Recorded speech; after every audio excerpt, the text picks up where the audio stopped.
Bibliomanía Audiolibros te presenta Pacto de Sangre, escrito por Mario Benedetti.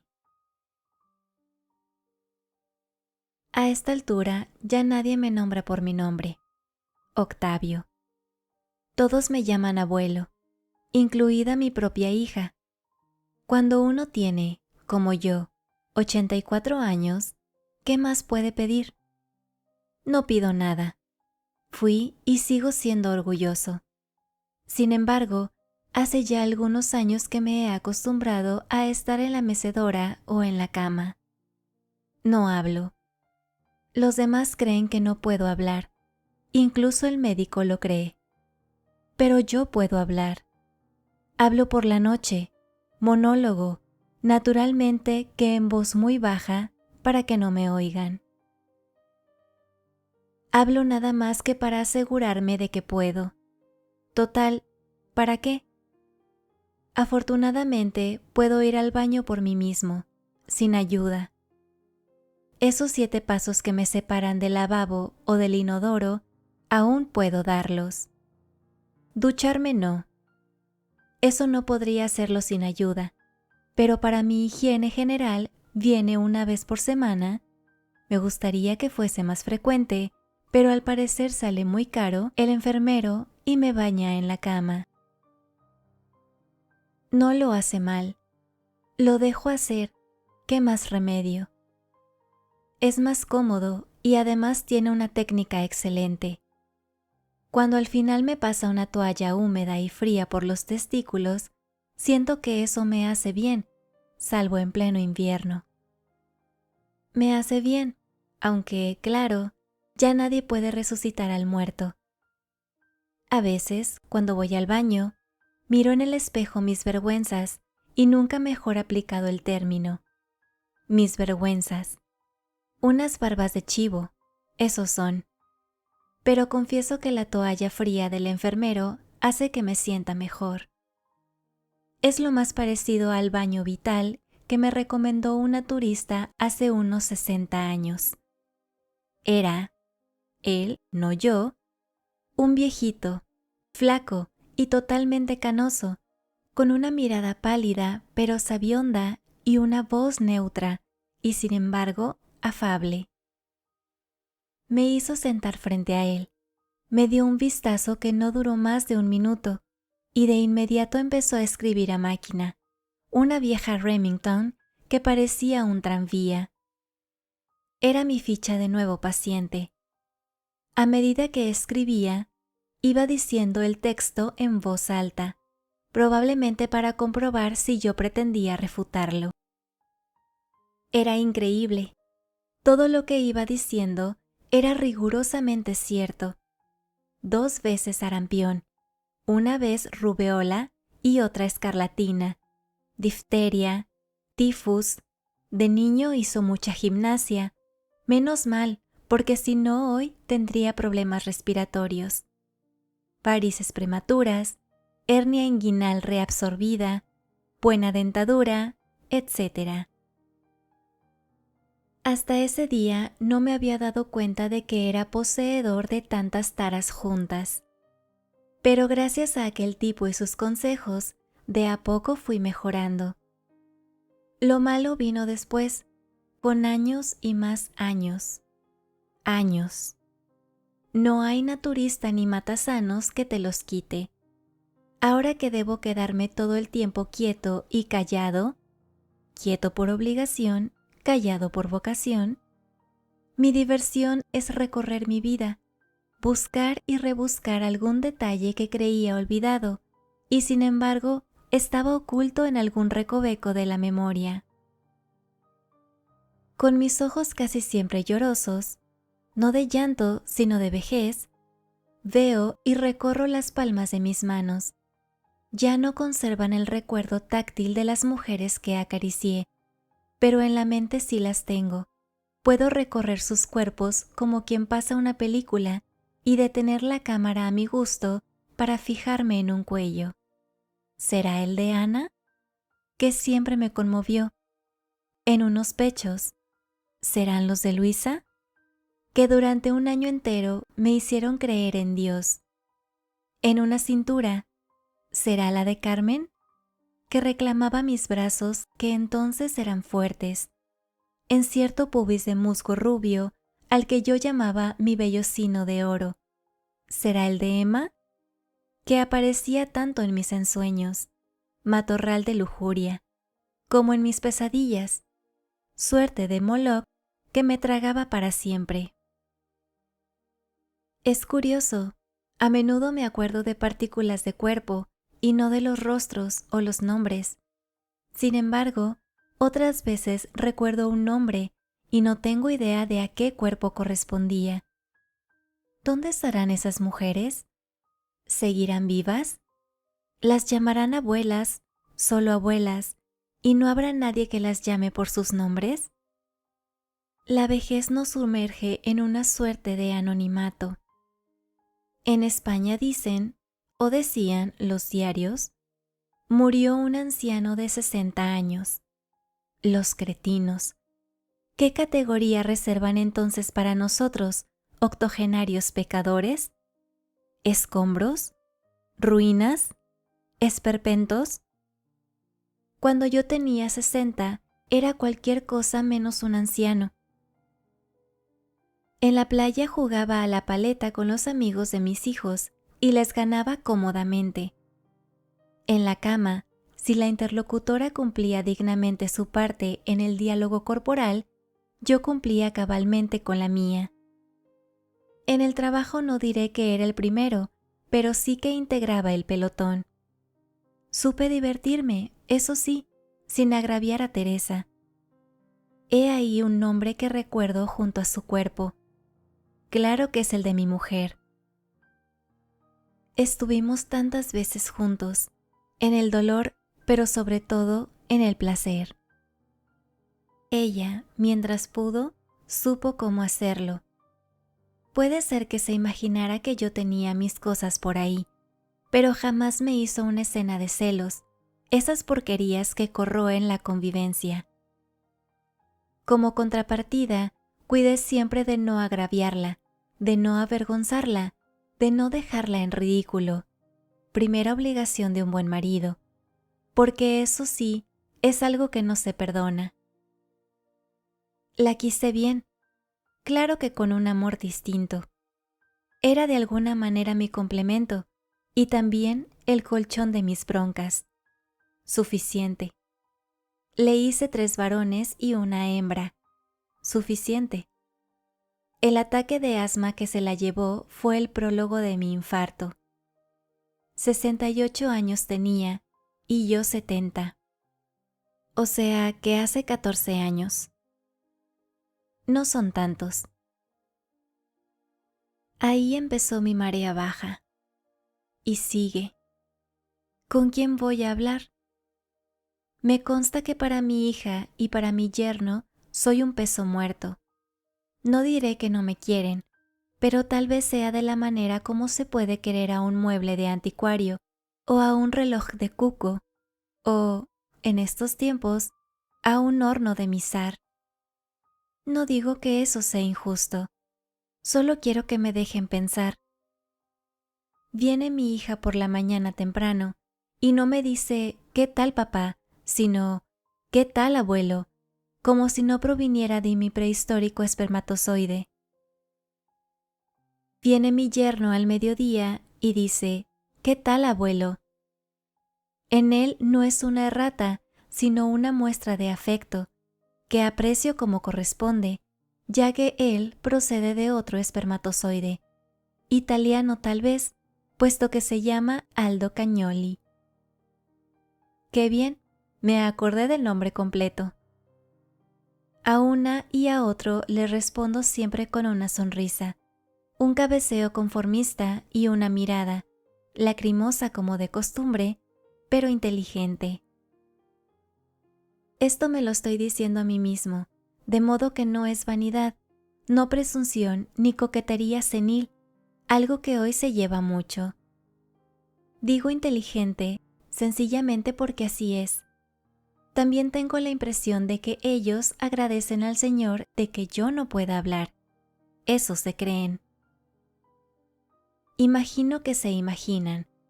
¿Cuánta cháchara de viejo nos estamos ahorrando? Y sin embargo, bien que se lo pierden. Porque sé que podría narrarles cosas interesantes, recuerdos que son historia. ¿Qué saben ellos de las 2 guerras mundiales, de los primeros Ford a bigote, de los Olímpicos de Colombes, de la muerte de Battle y Ordóñez, de la despedida a Rodó cuando se fue a Italia, de los festejos cuando el centenario? Como esto lo converso solo conmigo, no tengo por qué respetar el orden cronológico, menos mal. ¿Qué saben, Solo una noticia, o una nota al pie de página, o una mención en la perorata de un político. Nada más. Pero el ambiente, la gente en las calles, la tristeza o el regocijo en los rostros, el sol o la lluvia sobre las multitudes, el techo de paraguas de la Plaza Cagancha cuando Uruguay le ganó 3-2 a Italia en las semifinales de Ámsterdam, y el relato del partido no venía como ahora por satélite, sino por telegramas. Carga uruguaya, Italia cede córner. Los italianos presionan sobre la valla defendida por Masali. Scarone tira desviado, etc. Nada saben y se lo pierden.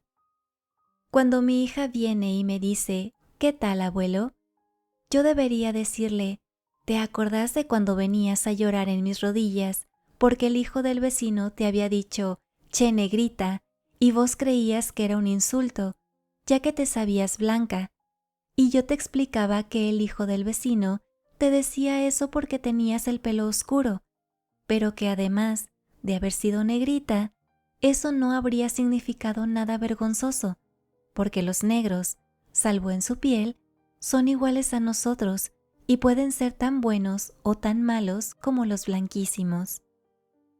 Y vos dejabas de llorar en mis rodillas. Los pantalones quedaban mojados, pero yo te decía, no te preocupes, mijita, las lágrimas no manchan. Y salías de nuevo a jugar con los otros niños, y al hijo del vecino lo sumías en un desconcierto vitalicio cuando le decías, con todo el desprecio de tus 7 años, che blanquito. Podría recordarte eso, pero ¿para qué? Tal vez dirías, ay abuelo, ¿con qué pavadas me venías ahora? A lo mejor no lo decías, pero no quiero arriesgarme a ese bochorno. No son pavadas, Teresita. Te llamas como tu madre. Se ve que la imaginación no nos sobraba. Yo te enseñé algunas cosas y tu madre también. Pero, ¿por qué cuando hablas de ella decías, entonces vivía mamá? Y a mí en cambio me preguntas, ¿qué tal, abuelo? A lo mejor, si me hubieran muerto antes que ella, hoy dirías, ¿cuándo vivía papi? La cosa es que, para bien o para mal, papá vive. No habla, pero piensa. No habla, pero siente. El único que con todo derecho me dice abuelo es, por supuesto, mi nieto, que se llama Octavio, como yo. Al parecer, tampoco a mi hija y a mi yerno les sobraba imaginación. Ahí está la clave. Cuando le digo Octavio, le digo, porque con mi nieto es con el único ser humano con el que hablo, además de conmigo mismo, claro.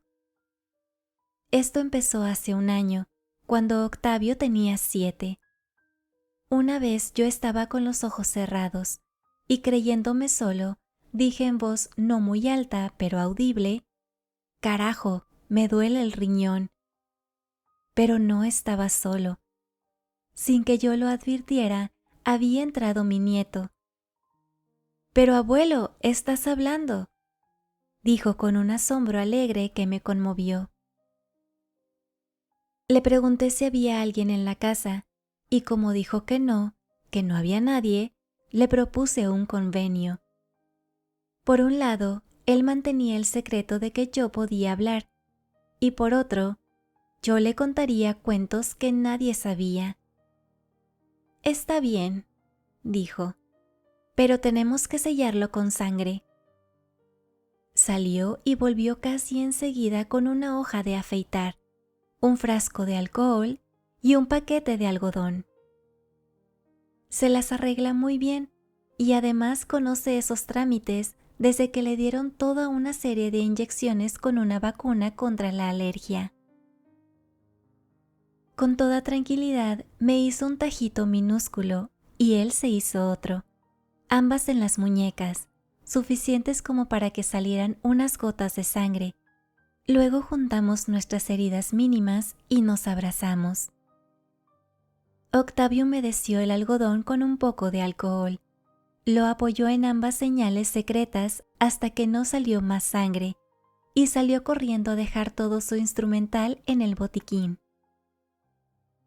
Desde entonces, y siempre que quedamos solos en casa, algo que ocurre con frecuencia, él viene a que, en cumplimiento del pacto, le cuente cuentos desconocidos, inéditos. Cuando salen mi hija y mi yerno, le dice a ver si cuidas al abuelo, y él responde que sí, con un gestito de fastidio para disimular, pero enseguida me hace un guiño cómplice.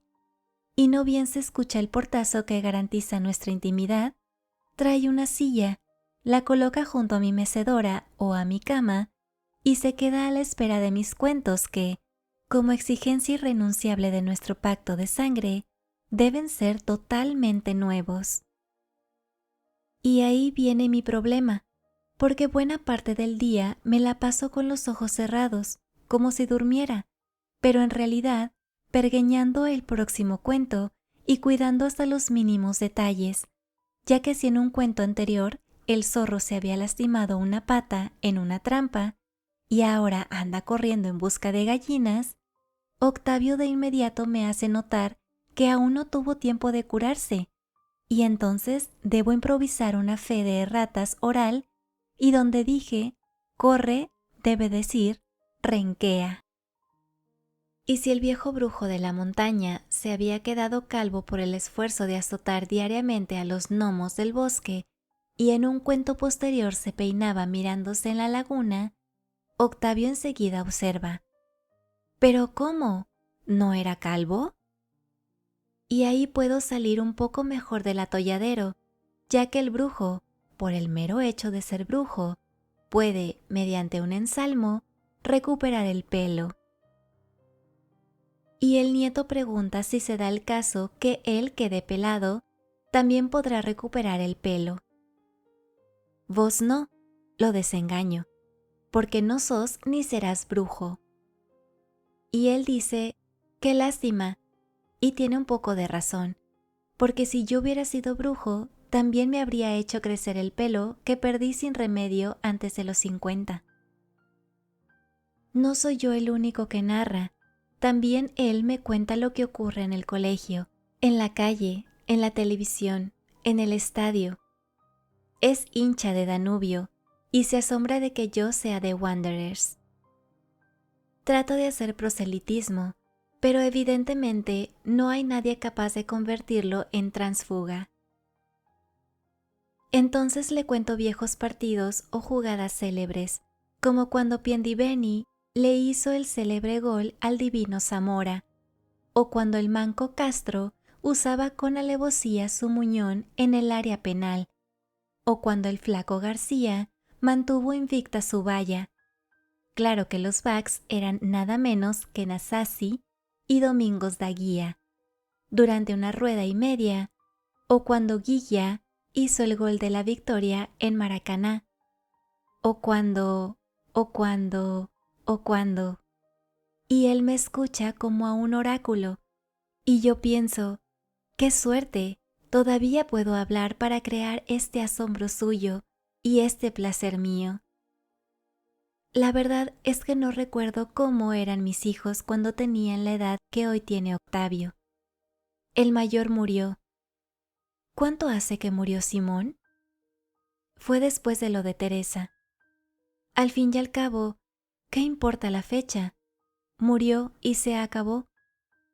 No tuvo hijos, creo. ¿O los habré olvidado? Nunca estoy seguro de mis lagunas, que a veces son océanos. El segundo, Braulio, sí los tuvo, pero todos están en Denver. ¿Qué habrá ido a hacer allí? La verdad es que no recuerdo. A veces manda fotos, tomadas con su encantadora Polaroid, o alguna postal, con un abrazo para el viejo. Soy yo. Él no me dice abuelo, me dice viejo. Me cago en la diferencia. Reconozco que una vez me mandó una radio a transistores. Todavía la tengo y a veces la oigo. Pero a menudo se queda sin pilas y tendría que pedirlas. Pero no pido nada. Nunca pido nada. Reconozco que soy un orgulloso de mierda, pero a esta altura no voy a reeducarme, ¿no es cierto? Total, el que me jodo soy yo, porque si la radio tuviera simples pilas, podría escuchar alguno que otro partido. No muchos, porque los locutores en general me cansan con su entusiasmo fingido y sus fallas de sintaxis. También podría escuchar el Sodre cuando pasan música clásica, que es la única que digiero. La alegría que tuve aquella tarde en que pude escuchar el septímino. Lo tenía en disco, hace tiempo, vaya a saber dónde está. Quizá lo de las pilas podría solucionarse, sin mengua de mi podrido orgullo, diciéndoselo a mi nieto, para que éste, en cumplimiento de nuestro pacto de sangre y guardando siempre nuestro secreto, le dijera a mi hija: «Mira la radio del abuelo, está sin pilas». Y entonces lo mandarán a la ferretería de la esquina para que me las trajera. Con eso alcanza. Yo las sé colocar, aunque a veces las pongo al revés y la radio no funciona. En alguna ocasión me ha llevado un buen cuarto de hora hallar la posición adecuada para las 4 de 1.5 voltios, pero igual me sirve para entretenerme un poco. ¿Qué más puedo hacer? Leer, ya no puedo. Televisión, tampoco. Pero escuchar la radio o cambiarle las pilas, sí. Mi tercer hijo se llama Diego y está en Europa. Enseña en Zúrich, me parece. Sabe alemán y todo. Tiene 2 hijas que también saben alemán, pero en cambio no saben español. Qué cagada, ¿verdad? Diego es menos escribidor que Braulio, y eso que su especialidad es la literatura, pero, naturalmente, la literatura suiza. Para las Navidades, manda también su tarjeta, en la que las niñas ponen sus saludos, pero en alemán. Yo no sé alemán, apenas un poco de inglés para defenderme en correspondencia comercial, de la que yo mismo me encargaba cuando era gerente de la Mercantil del Sur, importaciones y exportaciones. Digamos frasecitas como I acknowledge receipt of your kind letter o Very truly yours. Lo suficiente para que los de allá puedan contestar Dear sirs o Gentlemen. También ese hijo menor a veces me manda algún regalito, pervigracia un llavero suizo de 18 quilates. En esa ocasión sonreí, como diciendo ¡qué lindo!, pero en realidad pensando ¡qué boludo! ¿Para qué quiero yo un llavero de oro de 18 si estoy aquí semi-postrado? De modo que mis contactos con el mundo se reducen a mi hija, cuando entra y me dice ¿qué tal, abuelo?, a mi yerno cuando idem, de vez en cuando al médico, al enfermero cuando viene a lavar mis pelotas ya jubiladas y también el resto de este cuerpo del delito. Bueno, y sobre todo está mi nieto, que creo es lo único que me mantiene vivo, es decir, me mantenía, porque ayer por la mañana vino y me besó y me dijo: «Abuelo, me voy por 15 días a Denver con el tío Braulio, ya que saqué buenas notas y me gané estas vacaciones. Yo no podía hablar, y no sé si hubiera podido, porque tenía un nudo en la garganta, ya que también estaban en la habitación mi hija y mi yerno, y ni yo ni mi nieto íbamos a violar nuestro pacto de sangre. Así que le devolví el beso, le apreté la mano, puse un instante mi muñeca junto a la suya, como testimonio de lo que ambos sabíamos, y sé que él entendió perfectamente cuánto lo iba a extrañar, ya que no iba a tener a quien contarle cuentos inéditos. Y se fueron. Pero 3 o 4 horas más tarde volvió a entrar Aldo y me dijo: «Mire, abuelo, que Octavio no se fue por 15 días, sino por 1 año y tal vez más. Queremos que se eduque en los Estados Unidos. Así aprende desde niño el idioma y tendrá una formación que va a servirle de mucho». Él no se lo dijo porque tampoco lo sabía. No queríamos que empezara a llorar, porque él lo quiere mucho, abuelo. Siempre me lo dice. Y yo sé que usted también lo quiere, ¿no es así? Se lo vamos a decir por carta, aunque mi cuñado lo va a ir preparando. Ah, y otra cosa. Cuando ya se había despedido de nosotros, volvió atrás y me dijo: «Dale un beso al abuelo y que sepa que estoy cumpliendo nuestro pacto». Y salió corriendo. ¿Qué pacto es ese, abuelo? Cerré los ojos por pudor, aunque como siempre lagrimeo, nadie sabe nunca cuándo son lágrimas de veras, e hice un gesto con la mano como diciendo: «Cosas de niños». Él se quedó tranquilo y me abandonó. Me dejó a solas con mi abandono, porque ahora sí que no tengo a nadie, y tampoco a nadie con quien hablar. Me tomó de sorpresa todo esto, pero quizás sea lo mejor, porque ahora sí tengo ganas de morir, como corresponde a un despojo de 84 años. A mi edad no es bueno tener ganas de vivir, porque la muerte viene de todos modos, y a uno lo toma de sorpresa. A mí no. Ahora tengo ganas de irme, llevándome todo ese mundo que tengo en mi cabeza, y los 10 o 12 cuentos que ya tenía preparados para Octavio, mi nieto. No voy a suicidarme. ¿Con qué? Pero no hay nada más seguro que querer morir. Eso siempre lo supe. Uno muere cuando realmente quiere morir.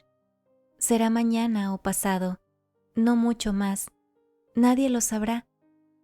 Ni el médico. ¿Acaso se dio cuenta alguna vez de que yo podía hablar? Ni el enfermero, ni Teresita, ni Aldo.